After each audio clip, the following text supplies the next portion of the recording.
Praise the lord. Welcome to showers of blessing. దేవుని కృపలో భద్రపరచబడి నూతన దినంలో ప్రవేశించాం. ఈనాటి దేవుని వాగ్దానం. పేరు పెట్టి నిన్ను పిలిచి ఉన్నాను, నీవు నా సొత్తు. I have called the by thy name, thou are mine. యెషయా గ్రంథం 43వ అధ్యాయం 1వ వచనం. Praise God. ఈ నూతన దినములో దేవుడు మీ కొరకు సిద్ధపరిచిన ప్రతి దీవెన ఆకాశపు వాకిళ్ళ విప్పి మీ మీద కృమ్మరించునుగాక.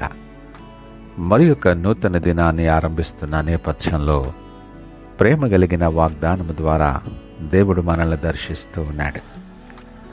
ఈ నూతన దినాన్ని ప్రియమైన దేవుని జనాంగమా, దేవుడు నీ పేరు పిలుస్తున్నాడు.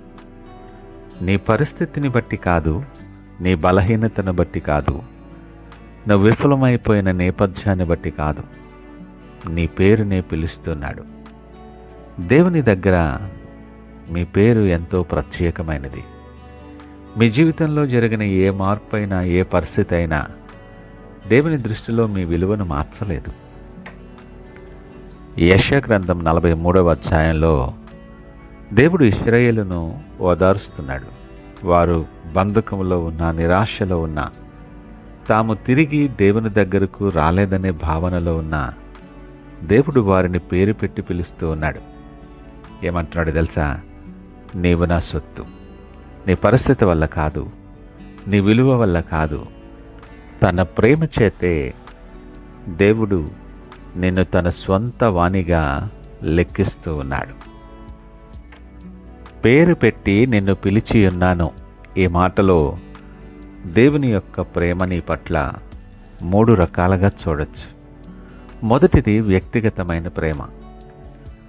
దేవునికి నిన్ను నీ పేరుతో తెలుసు. నీ స్వరాన్ని, నీ కన్నీళ్ళు, నీ ఆలోచనలు, నీ ప్రవర్తన, నీ మార్గాలు సమస్తం ఆయనకి తెలిసినవే. దేవుని దగ్గర నీవు కేవలం ఒక వ్యక్తివి కాదు, కానీ ఒక విలువైన వ్యక్తివి. రెండవదిగా ఒక నిత్యమైన సంబంధం. పేరు పెట్టి నిన్ను పిలుస్తున్నాడు అంటే నీతో ఆయనకు ఒక సంబంధం ఉంది. లేఖనం అంటుంది కదా, కాపరి తన సొంత గొర్రెలను పేరు పెట్టి పిలిచి వాటిని వెలుపలికి నడిపించును. అది కాపరికి తన గొర్రెలకు ఉన్నటువంటి నిత్యమైన ప్రేమపూర్వకమైన సంబంధం. అది. మూడవదిగా ఒక ప్రత్యేకమైన దృష్టి నువ్వంటే. దేవుడు నిన్ను జనసమూహంలో కనిపెట్టలేదు, నిన్ను వెతికి నిన్ను పిలిచాడు. అంటే దేవుని హృదయంలో నీవు ఒక ప్రత్యేకమైన స్థానం ఉందని గమనించాలి. ఆయన దృష్టిలో నువ్వు శ్రేష్టమైన వ్యక్తివని జ్ఞాపకము చేసుకో. రెండవ భాగంగా దేవుడు అంటున్నాడు కదా, నీవు నా సొత్తు. ఇది దేవుని హృదయం యొక్క ప్రకటన. ఈ మాటలో ఒక అద్భుతమైన సత్యం దాగి ఉంది. నీవు దేవుని స్వంతం. ఈ ప్రపంచానికి నీ మీద ఎలాంటి అధికారం లేదు. నీ గతం నిన్ను నిర్వచించదు. నీ విఫలాలు కానీ, నీ పరిస్థితులు కానీ నీ విలువని ఏమాత్రము పాడు చేయవు, చేయలేవు. దేవుడే నీ యజమాని సుమా. నీ సృష్టికర్త, నీ కాపరి, నీ విమోచకుడు ఆయన. నీవు దేవుని రక్షణలో ఉన్నావు. విలువైన దానిని కాపాడినట్టు ఆయన తన హస్తములతో నిన్ను ఎత్తుకొని ఆయన నీడలో నిన్ను భద్రపరుస్తాడు. సొత్తు అంటే కాపాడబడింది అని అర్థం. నీవు విడువబడలేదు. నువ్వు మనుషులు నిన్ను విడిచేయచ్చు, నీ సొంత వాళ్ళు నీకు మొక్కం చాటేయచ్చు. నువ్వు తృణీకరింపబడిన వానిగా, ఒంటరిగా నువ్వు కుమిలిపోతూ ఉండొచ్చు. మనుషుల చేత విస్మరింపబడిన దేవుని చేతిలో నీకు మాత్రం ఒక ప్రత్యేకమైన స్థానం ఉంది. ఈ మాట ఎంతో ధైర్యపరుస్తుంది నేను. మూడవది, నువ్వు ప్రేమించబడుతున్నావు. దేవునిలో నీ విలువ, నీ సామర్థ్యం ఆధారం కాదు, కేవలం ఆయన ప్రేమే ఆధారం. ప్రాణము పెట్టునంతగా నిన్ను ప్రేమించాడు. నువ్వు రక్షింపబడాలని, నువ్వు జీవించాలని నీ కొరకు ఆయన శిలువ మీద తన ప్రాణాన్ని అర్పించాడు.